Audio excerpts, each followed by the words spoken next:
Connais-tu les lieux où tu iras?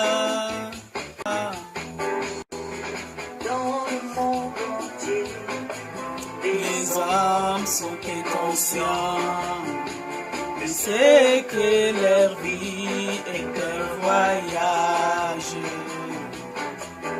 et comme la Bible dit, toute chose aura une fin dans leur vie, aussi finira. Mais concernant cette fin, t'es-tu préparé? Bien plus tendu toujours, oui la vie.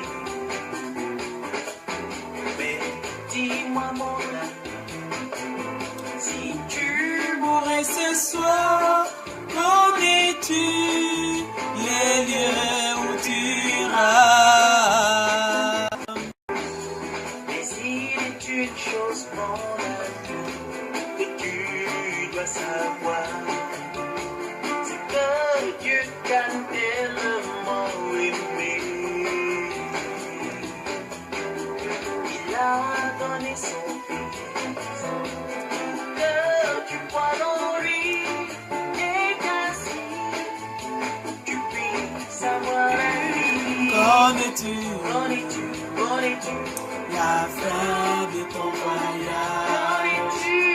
Connais-tu ta destination? au ciel ou en enfer, Au ciel ou en enfer? dis-moi Si tu meurs à l'instant, connais-tu les lieux? en enfer, Au ciel ou en enfer? dis-moi Si tu meurs aujourd'hui, connais-tu les lieux? en Au enfer, ciel ou en enfer? dis-moi Si tu meurs maintenant, connais-tu les lieux où tu iras? Oui, bien-aimés, le Seigneur Jésus revient très très bientôt. Préparons-nous.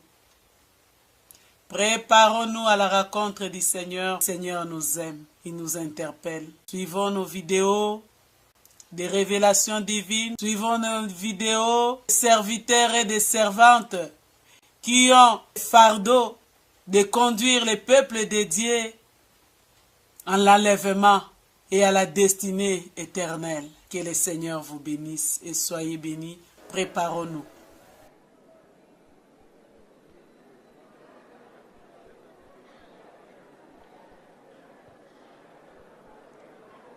Gloire à Dieu. Pendant 20 ans. Et qu'est-ce qui s'est passé?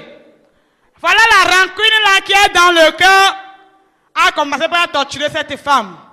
Et puis la maladie de la crise cardiaque est venue. C'est ce problème qu'elle a dans le cœur qui a amené la maladie de la crise là. Et un jour, elle a fait crise, elle est morte. Et les anges m'ont dit, Gracia, appelle la femme là que tu vois. Beaucoup sont ici dans ce département parce qu'ils ont gardé rancune. Beaucoup sont ici parce qu'ils ne veulent jamais pardonner. Beaucoup sont ici à cause du manque de pardon. Des gens emprisonnés, enfermés, les gens dans leur cœur. Beaucoup sont ici à cause du manque de pardon. Qui est maintenant dans ton cœur? Qui tu as gardé rancune? Qui est dans ton cœur? Est-ce ton mari? Vous êtes des mariés maintenant, habitant dans une même chambre, dans un même lit. Longtemps, vous ne vous parlez pas. Parce qu'il y a problème. Mes amis, quelle qu'en soit l'offense de ta conjointe ou bien de ton conjoint, pardonnons-nous. C'est vrai, tu as été offensé, tu as raison. Mais la question du paradis et de l'enfer, c'est une question de choix personnel. Tu n'iras pas au paradis avec ton mari comme ça. Hey, parce que nous sommes des mariés, nous sommes venus au paradis. Non. Tu n'iras pas en enfer avec ton mari. Tu iras seul. Seul. Quelle qu'en soit l'offense, pardonne maintenant. Beaucoup de gens sont malades. On a fait analyse sur analyse, on n'a rien trouvé. C'est la rancune qui est dans ton cœur qui t'a rendu malade. Si tu pouvais décider de pardonner, tu verras que ce soir même tu auras ta guérison. Si tu pouvais décider de débasser ce problème dans ton cœur, ce soir même la guérison est là. Beaucoup de rancune. Mes amis, pardonnons-nous. Parce que devant Jésus, tu ne dirais pas Jésus, c'est ceci, c'est cela. Non! Retournons au jardin d'Éden. C'est vrai, Ève a été manipulée par le diable qui est le serpent.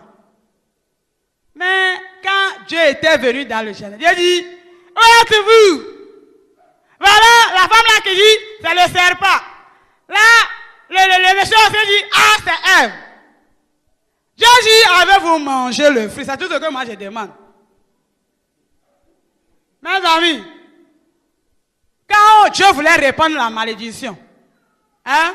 Quand la malédiction voulait tomber, est-ce qu'on a seulement maudit le diable? Hein?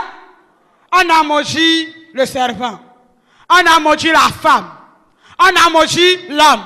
Ce qui veut dire que tu ne peux pas dire à Jésus, Jésus c'est ceci, Jésus c'est cela. Jésus ne te regarde même pas. Pardonnons-nous mutuellement. Quand tu vas rentrer maintenant, tu vas dire, oh chérie, ce problème-là, c'est enterré, terminé, parce qu'on doit aller au ciel.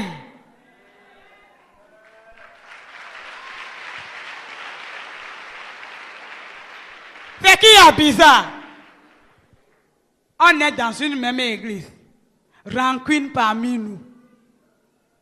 Quand ta soeur veut venir s'asseoir, que Dieu déjà dit, fais comme ça, parce qu'il y a rancune. Mes soeurs, je vous dis une vérité, nous sommes ensemble. Nous tous ici, nous avons des caractères différents. On est ensemble, on peut se piétiner, on peut se cogner, ça c'est sûr. Mais que ce problème ne dure pas. Ayons le courage, quand ton frère ta soeur te piétine, dis ma soeur, tu m'as piétiné. Et puis enterrer ce problème. Parce qu'on doit aller au ciel. Tu ne dis même pas à ta soeur qui t'a piétiné. Tu t'en vas, tu publies. Et rancune parmi nous. Et que les murs de division soient brisés au milieu de nous. Que les rancunes, les jalousies, tout ça là, c'est ça à partir d'aujourd'hui au nom de Jésus. On est dans un même groupe musical choral. Ah, c'est elle, hein? Les petites jalousies, tout ça là, enterrons tout ça à partir d'aujourd'hui. Parce qu'on doit aller au ciel. La femme là, elle est en enfer. Alléluia. Tu nous veux ton frère ou ta soeur dit, je te pardonne au nom de Jésus. Ah! Non, non, non, tu ne m'as pas compris. Pourquoi tu fais, je te pardonne au nom de Jésus? Regardez-lui dans les yeux, ou bien il y a un problème.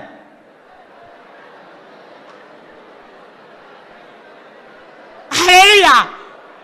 Ou bien quand vous êtes mari et femme là, regardez-vous. Regardez-vous, dit, je te pardonne au nom de Jésus. Alléluia.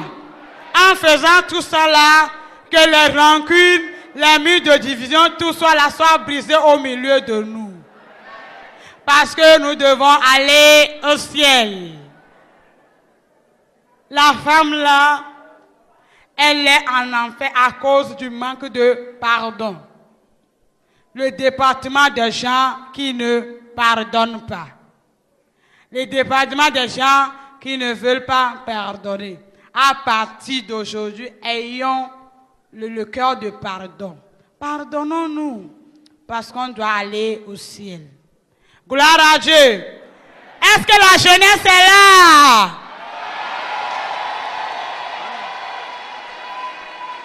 Ah! Est-ce que le groupe musical, la chorale est là?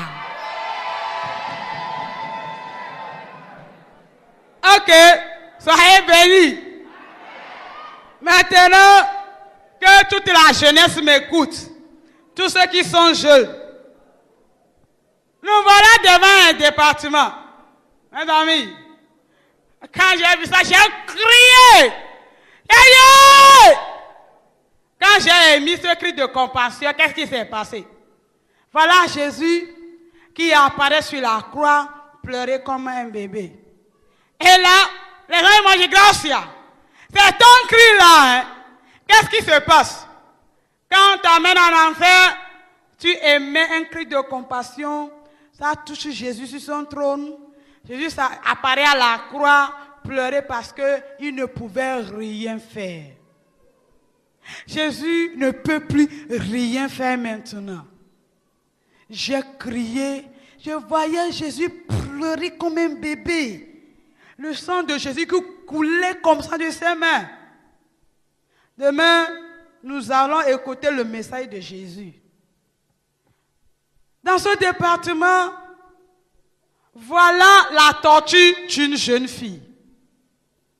Vous savez ce que les démons ont fait avec la jeune fille?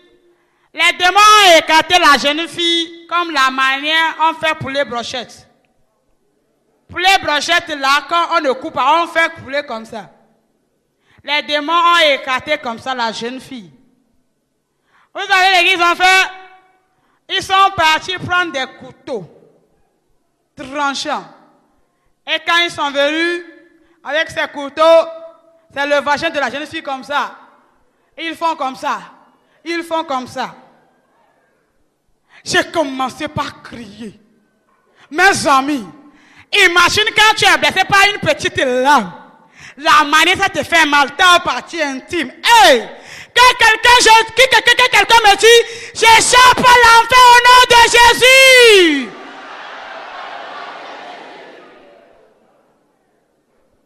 Ta partie intime avec les couteaux. Ce n'est pas encore fini pour les démons. Les démons n'ont pas pitié, mes amis. Les démons sont partis prendre leur ami démon. Et le démon là a un pénis ferré.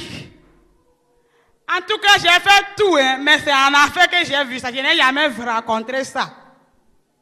Et là, voilà le démon là qui a un pénis ferrique qui peut mesurer 1 mètre. Et ils ont pris le démon et dit, ah, tu fais l'amour à la jeune fille. Hey, imaginez comment ça peut se faire. Et là, à chaque fois, la jeune fille, à chaque fois que le démon fait, la jeune fille se déchire de sa partie intime jusqu'à la tête. Elle se reconstitue. Elle se déchire. Et c'est là où les anges m'ont dit, Gracia.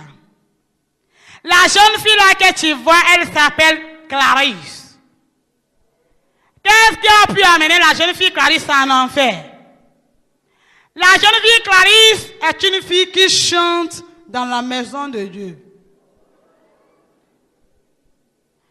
Clarisse ne chante pas. Elle ne chante pas seulement, elle chante. Elle interprète encore le pasteur. Qu'est-ce qui a pu faire, qu'est-ce qui a pu se passer pour que la jeune fille Clarisse se retrouve en enfer? Voilà les gens qui me disent, la jeune fille Clarisse est partie se forniquer. Et sur le chemin de la fornication, écoutez-moi très bien, sur le chemin, la jeune fille Clarisse n'a pas eu le temps de se repentir, elle n'a pas pu confesser ses péchés. Voilà, sur le chemin de la fornication, elle est renversée par un gros camion. Et la jeune fille Clarisse se retrouve en enfer. Et voilà les gens qui me disent, à part la jeune fille Clarisse, beaucoup de groupes musicaux qui chantent dans la maison, beaucoup sont ici dans ce département. Beaucoup de choristes sont ici. Beaucoup de pianistes, des batteristes, beaucoup qui ont fait la musique. Beaucoup de fanfaristes sont ici. Tout ça là, ils ont chanté dans la maison de Dieu. Même beaucoup qui ont fait gospel, qui ont chanté gospel pour Dieu, beaucoup sont ici en enfer. Gloire à Dieu. Le département des groupes musicaux, des choristes, tout ça là, en enfer. C'est pourquoi ce soir, pardon. Les groupes musicaux, les choristes, pardon. Repentons-nous. Menons une vie de sanctification. Le choral, le groupe musical est un ministère qui accompagne le pasteur. Mais quand tu vas vivre dans la fornication, vous savez, avant-hier, j'avais dit, je sais ce que les groupes musicaux font. Ça, je suis sincère. Je parle selon l'expérience que j'ai faite. On est dans un groupe musical, bien sûr. On n'a pas peur de Dieu. Ça me dit boîte de nuit, relation d'homme. Tu viens, tu te pointes encore. Il a dominé.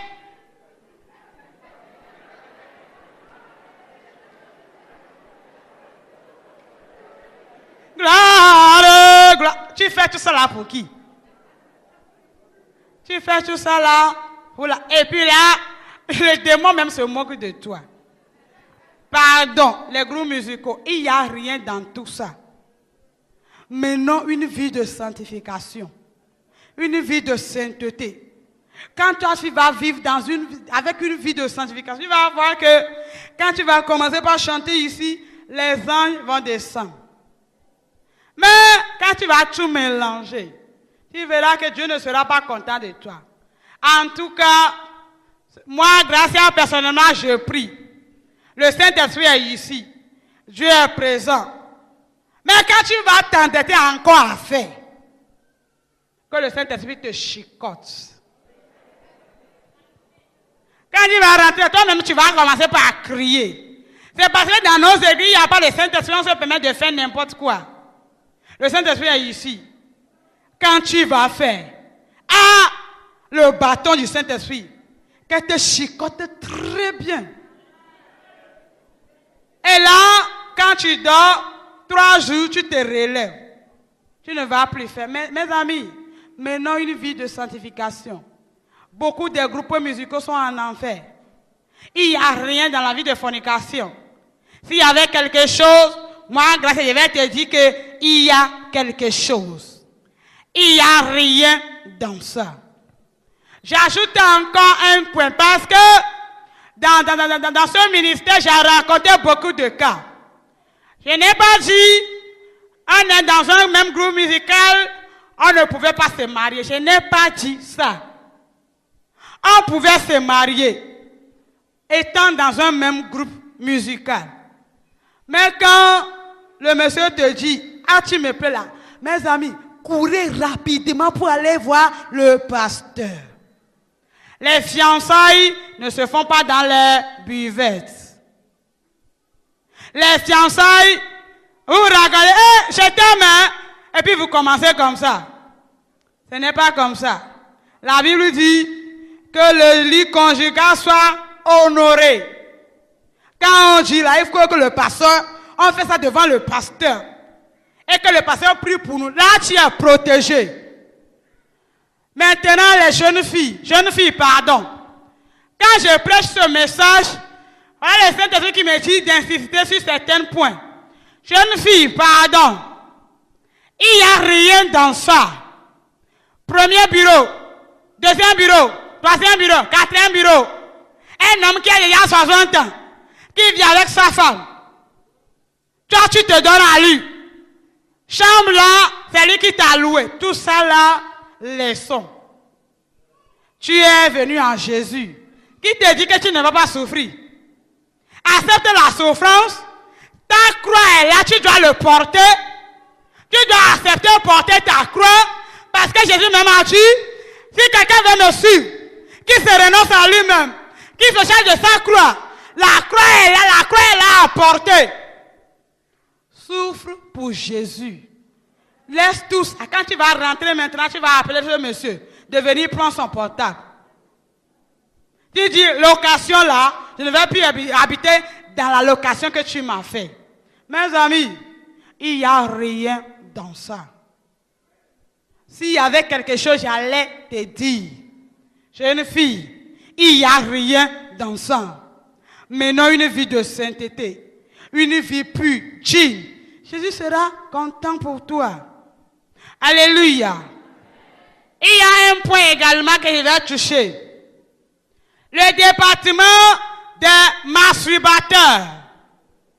La jeunesse est là. Ça concerne plus les jeunes garçons. La masturbation. Le département des gens qui se masturbent en enfer. Mes amis, quand tu es dans ça, sois délivré maintenant au nom de Jésus. Parce que si tu n'es pas délivré, là, tu vas en enfer.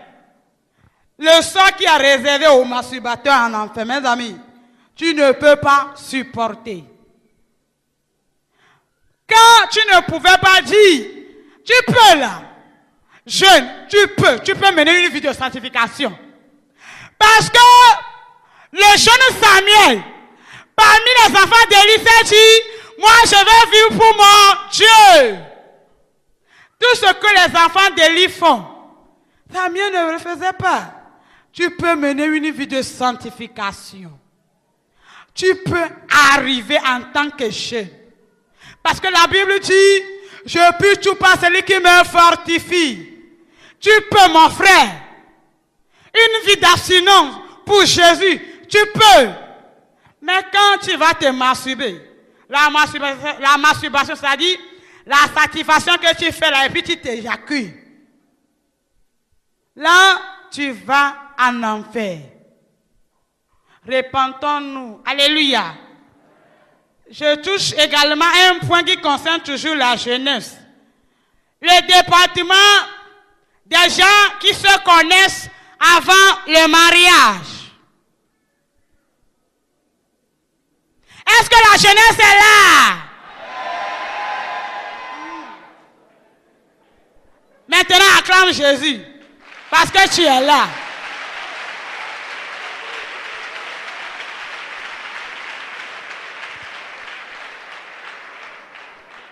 Le département des gens qui se connaissent avant le mariage. Là, je m'explique. Je ne parle pas de nos mamans qui se sont mariées dans le monde avant de venir. Je ne dis pas ça. Tu es marié dans le monde, tu es venu, ça c'est réaffirmation du mariage que tu vas faire. C'est-à-dire, tu es fiancé à l'église et vous faites ça.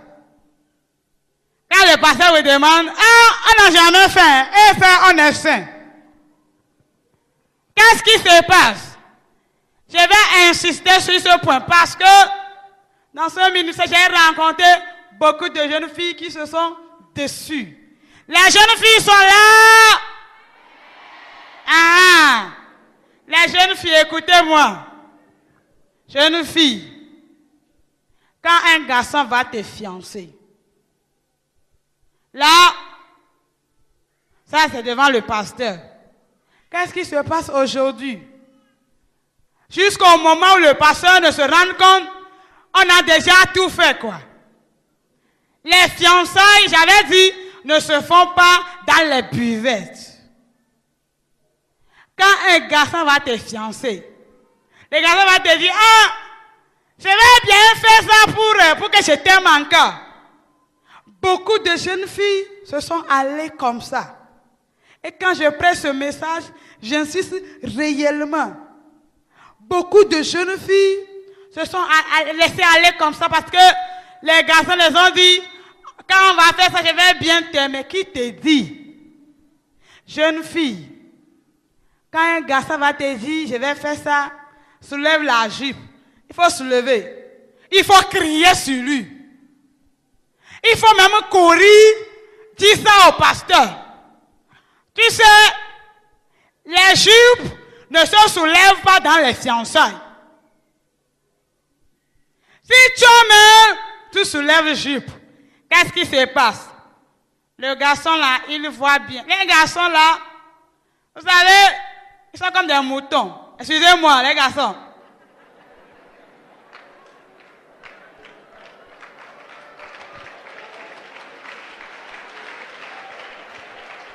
Gloire à Dieu. Jeune fille, écoute-moi très bien. Le garçon là, il va voir. Le jour même quand il voit ça, tu commences déjà à les dégoûter. La confiance est déjà détruite. Et là, il va même t'esquiver. Beaucoup de jeunes filles sont laissées aller comme ça. Qu'est-ce qui se passe? Le garçon voit, tu le dégoûtes, il ne veut plus te prendre parce qu'il a déjà vu. Il s'en va prendre une autre qui est à côté. Et toi, tu es là. C'est comme ça que vous allez voir les jeunes filles. Ah, c'est moi qui étais le premier. Tu étais premier chez qui? Beaucoup de jeunes filles comme ça vont pleurer. Mais c'est toi-même qui t'es laissé aller. Les jupes ne se soulèvent pas dans les fiançailles. Qu'est-ce qui se passe? On a fait. Et là, on fait glama comme ça.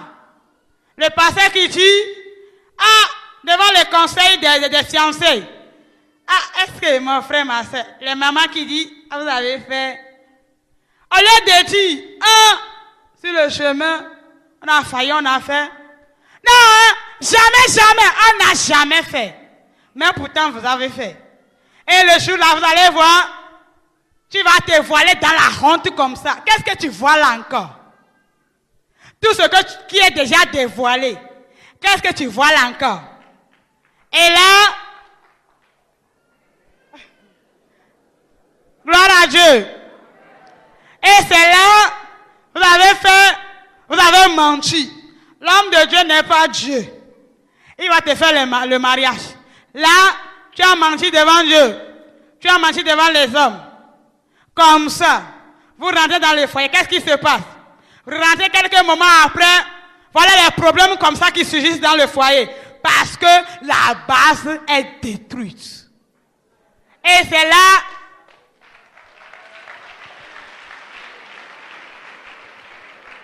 Voilà, maintenant, le problème pour le pasteur. Le pasteur va prier jusqu'à mais le péché est là. Si vous êtes marié dans ça, confessez ce péché. Parce qu'il y a le département des gens qui se connaissent avant le mariage. Et quand vous vous connaissez, tu ne confesses pas, tu meurs dans ce péché, tu vas dans ce département. Ce n'est pas question de honte, hein. On a failli. Ayez le courage. Hé, pasteur, sur le chemin, on a failli. Là, on vous bénit. Là, la condamnation est légère pour vous. Vous avez confessé. Jeunes filles, soyons strictes et fermes. Quand toi-même tu laisses les garçons voir, tu les dégoûtes. Et puis tu es là. 40 ans, 50 ans, tu ne te maries pas. Répentons-nous. Quand est-ce qu'on soulève les jupes? J'avais dit on ne soulève pas les jupes pendant les fiançailles. Les jupes sont soulevées. Jeune fille, écoute-moi. Le jour on soulève les jupes. Au moment où on s'en va voir les parents, ce n'est pas encore fini. Vous allez à l'état civil. Ce n'est pas encore fini. Vous allez venir à l'église. Et le jour là, le pasteur dit, ah, devant Dieu, devant les hommes, je vous déclare mari et femme. Ah, la nuit là, tu peux se lever n'importe comment.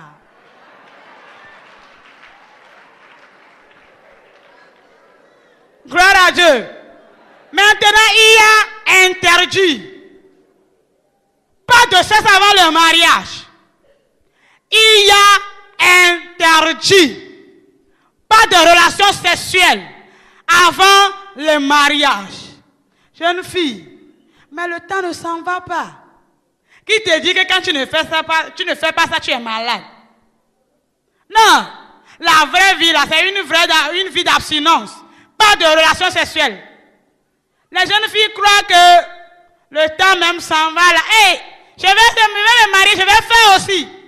Demandez aux mamans qui sont au foyer, ils sont déjà fatigués de ça. Ou bien les mamans? Oui. Gloire à Dieu. La Bible dit toutes choses à son temps. Jeune fille, ce que tu fais maintenant, il faut le faire très bien. Jeune garçon, ce que tu fais maintenant, il faut le faire très bien. Le temps de mariage va venir. Les fiançailles, ce n'est pas pour des gens qui sont en troisième. Hein. Des gens qui sont prêts pour le mariage. Si tu fréquentes, il faut bien fréquenter. Maintenant, même quand tu as bac là, ce n'est encore rien. On a besoin des diplômés dans ce pays. Ce n'est pas seulement les gens de la franc-maçon qui vont nous gouverner. On veut que demain là, des présidents, des ministres sortent au milieu de vous.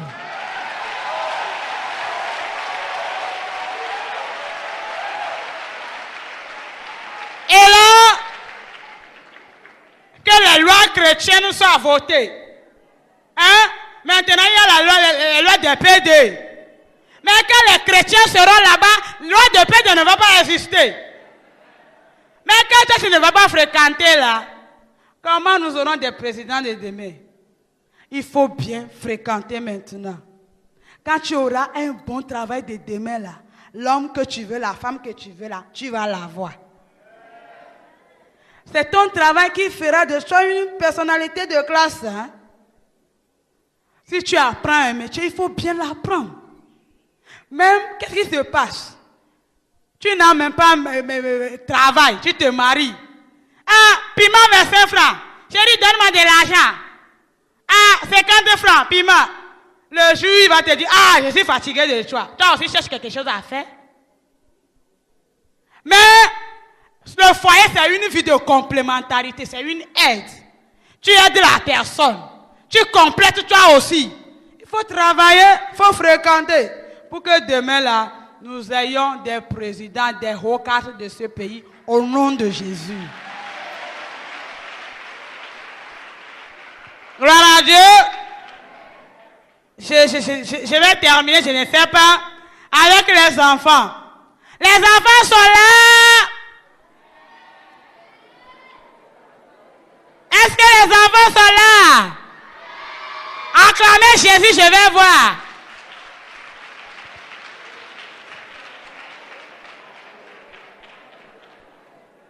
Les enfants, écoutez-moi. Le département des enfants en enfer.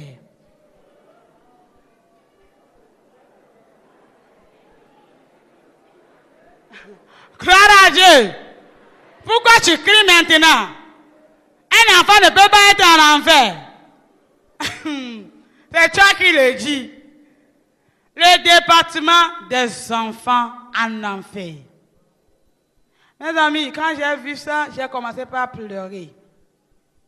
Les enfants aussi sont en enfer. Quand j'ai dit, ah, où est l'amour de Jésus maintenant? Jésus qui a-t-il laissé venir les enfants à moi parce que le royaume de Dieu les appartient. Pourquoi les enfants en enfer? Et dans ce département, tu verras des enfants comme à l'âge de 8 ans, 9 ans, 10 ans, 11 ans, 12 ans en allant. Et voilà les anges qui me disent Gracia.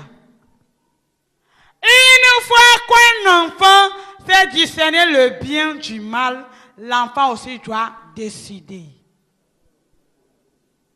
L'enfant aussi décide d'aller au ciel, soit d'aller en enfer. Et quand on est venu dans ce département, voilà un enfant qui dit, ah Jésus. Mes amis, c'est touchant. Même les enfants, les démons n'ont pas pitié. Hein? Ils torturaient les enfants, tu ne peux même pas supporter. Et l'enfant l'a dit, oh Jésus, pardon, je vais venir ici, je ne vais plus voler. Ah oh Jésus, ah oh Jésus. Et là, les gens m'ont dit que Gracia, l'enfant là que tu vois, il est venu ici avec son papa. Pourquoi? Mes amis, ce que moi, Gracia, je peux dire que ce n'est même pas péché là. Ah, oh. Ça devant moi, ce n'est même pas péché. Mes amis, il n'y a pas de petit péché. Hein. Péché, c'est péché. Et voilà, les gens là qui me disent, l'enfant là est venu ici en enfer à cause d'une arachide de 25 francs qu'il a volé. Est-ce que les enfants sont là? Ah, écoutez-moi.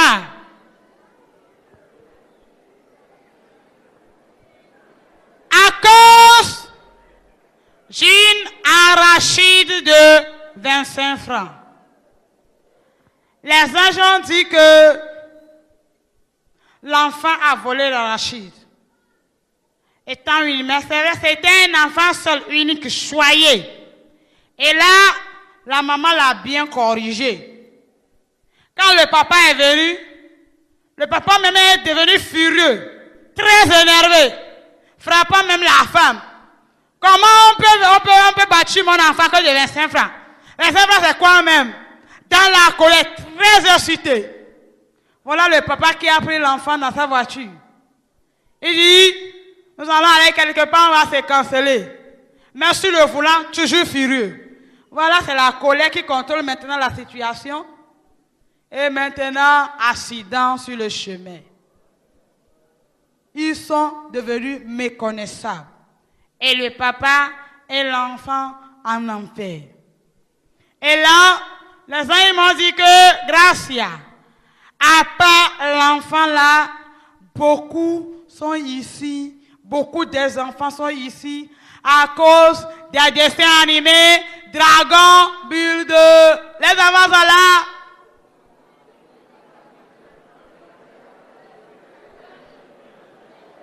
Gloire à Dieu. Les enfants sont là. Ah, qui voit dessins animés? Hein, oui, vous êtes nombreux. Les dessins animés Dragon, violents, ont amené beaucoup des enfants en enfer. Les films violents, les films de guerre, beaucoup des enfants sont en enfer à cause de ces choses. Parce que les gens m'ont dit, quand les enfants voient ça, ça sème en eux la rébellion. La vie de rébellion. Ils sont maintenant rebelles, désobéissants. Ils désobéissent les parents. Ils ne veulent plus obéir. Beaucoup des enfants sont ici en enfer à cause de ces choses. Les enfants sont là. Les enfants, écoutez-moi. Il ne faut plus voler. Hein? Quand maman prépare sauce là, tu prends viande dedans. Il ne faut plus jamais prendre. Hein? Quand tu vas rentrer maintenant, tu vas dire, maman, tu sais, c'est 40 francs d'autres fois là, c'est moi qui ai appris. Parce que tu dois aller au ciel. Ou bien, les enfants sont là. À partir d'aujourd'hui, tu vas cesser de voir des dessins animés violents. Qui va cesser de voir des dessins animés? Aha. Maintenant, je vais te donner un travail. Quand tu vas rentrer à la maison, tu vas dire à papa et maman, papa, maman, changez Canal Plus là. Là où il y a des dessins animés. Maintenant, allez me chercher des dessins animés parlant des histoires bibliques. Des dessins animés parlant de Jésus, Abraham, David, Noé, tout ça.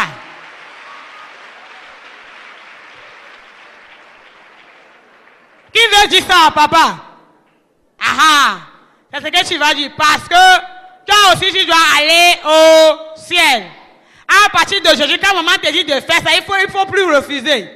Quand maman dit, il faut balayer la chambre, il faut balayer.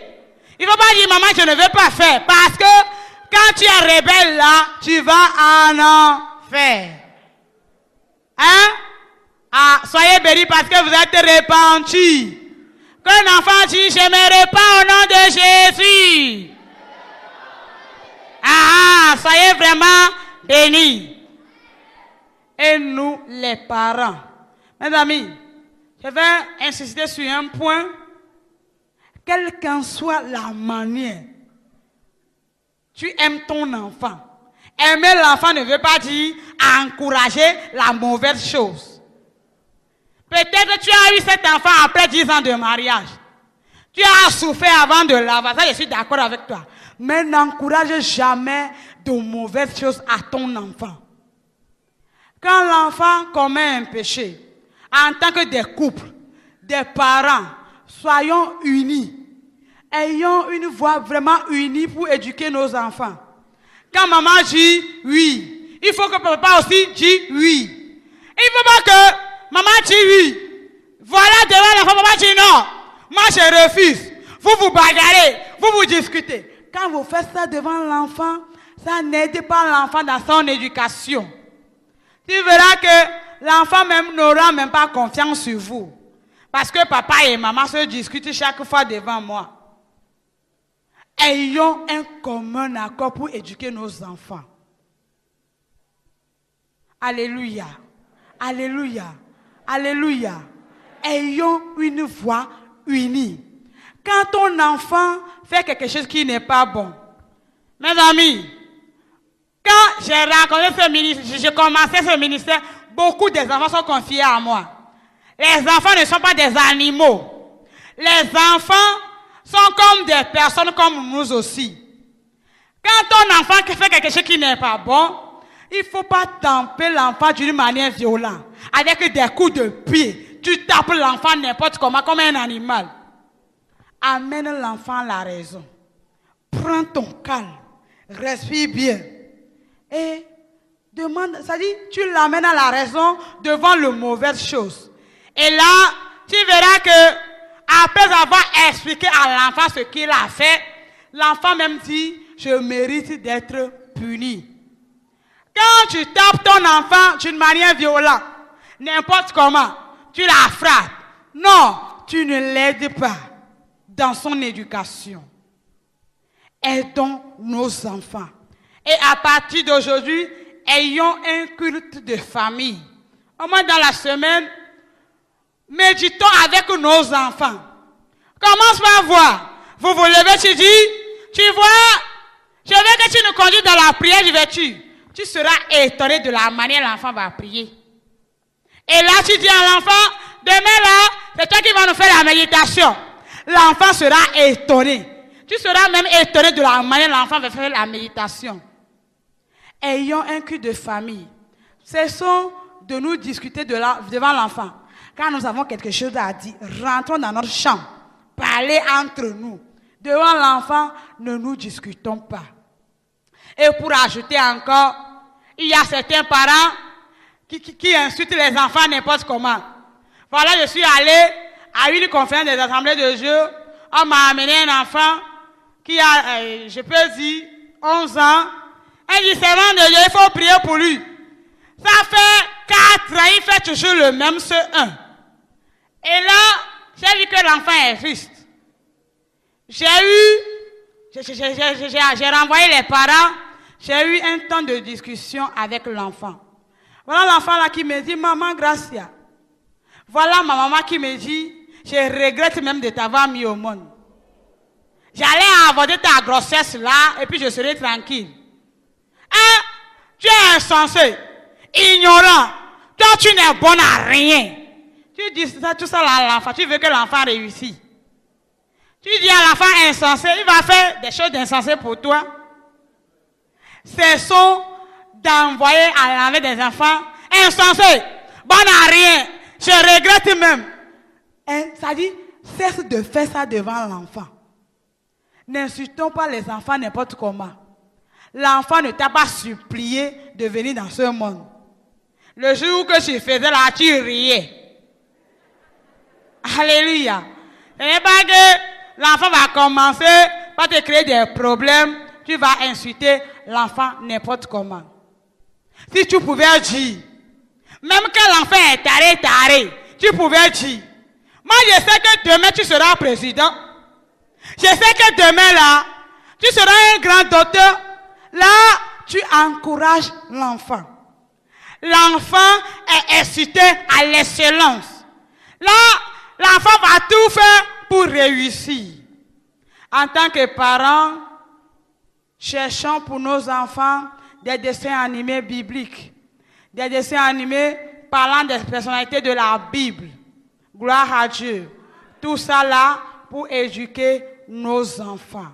Si tu pouvais chérir ton enfant, tu pouvais leur dire des paroles vraiment mielleuses, l'encourager à l'excellence. Tu aides l'enfant. Ne traumatisons pas les enfants. Ne détruisons pas l'émotion des enfants. Tu détruis l'enfant. Tu verras que durant toute sa vie, ça va suivre l'enfant. L'enfant va tout faire. Toi-même, tu dis, il est bon à rien. Même quelque chose de ce qu'il va faire là, il dit, maman me dit, je suis bon à rien. L'enfant sera bon à rien pour toi. Repentons-nous à partir d'aujourd'hui. Ayons un commun accord pour éduquer nos enfants. Gloire à Dieu.